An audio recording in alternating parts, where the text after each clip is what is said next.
يوم سعيد أيها السيدات والسادة. نحن شعب طاجيكستان البسيط، عمال مهاجرون مضطهدون سياسيون عاديون. من صفحة رحمون من عشائر عائلته، ومن بلد زعماء المعارضة الذين تربطهم علاقات وثيقة وأتباع روسيا وإيران. تعبت من هؤلاء الناس. نحن لا نستمع إلى المجتمع العالمي.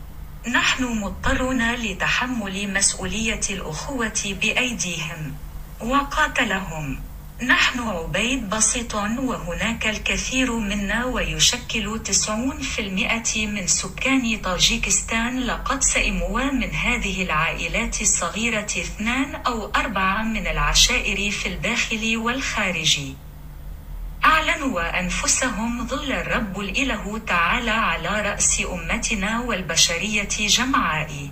نحن فوق كل الناس، ورجل وعبد لله، ولسنا عبدا لعشائر وعائلات صغيرة.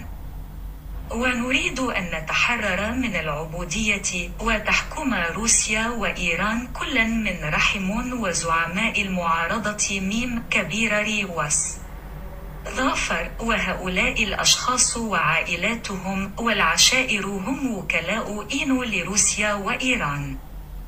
نحن العبيد سنقاتل هذه العائلات والعشائر على أساس القوانين الإنسانية الدولية. أنا وشعبي في المقام الأول الناس. ونريد التحرر من هذه العشائر والعائلات. نحن عبيد بسيط، عمال مهاجرون، أناس عاديون مضطهدون سياسيا، نشكل 90% من سكان طاجيكستان.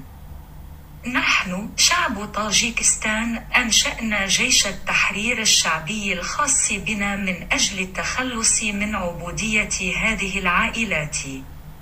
لأننا بالنسبة لهذه العائلات والعشائر الصغيرة نحن الأداة داخل البلد وخارجه. نحن عبيد مواطني طاجيكستان في البلد الذي في الخارج. نطلب من المجتمع العالمي الإذن لمساعدتنا، ومنحنا الإذن لام رابي تولز لمحاربة هذه العائلات والعشائر الذين تصوروا أنفسهم ظل الرب القدير على أرضنا وعلى أمتنا. أطلب كعبد وأداة وعامل وفلاح أن أمنحني الإذن لي ولشعبي. مع احترامك يا راب، الضابط السابق في الشرطة الطاجيكية الذي حارب الإرهاب الدولي لمدة 11 عاما، فقد زوجته وعائلته وأم أطفاله، وهو حاليا زعيم جيش التحرير الشعبي في طاجيكستان الذي يحارب الدكتاتورية والعشيرة إقطاع الأسرة.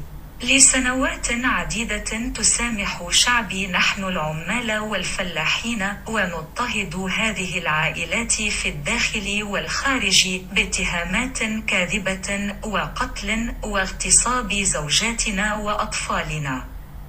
أنا وأهلي مضطرون لمقاتلتهم وفقا لطريقتهم.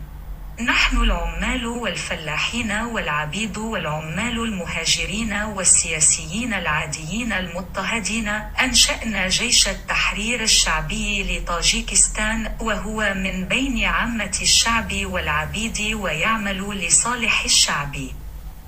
مع الاحترام لك دادابويف إيزاتولو.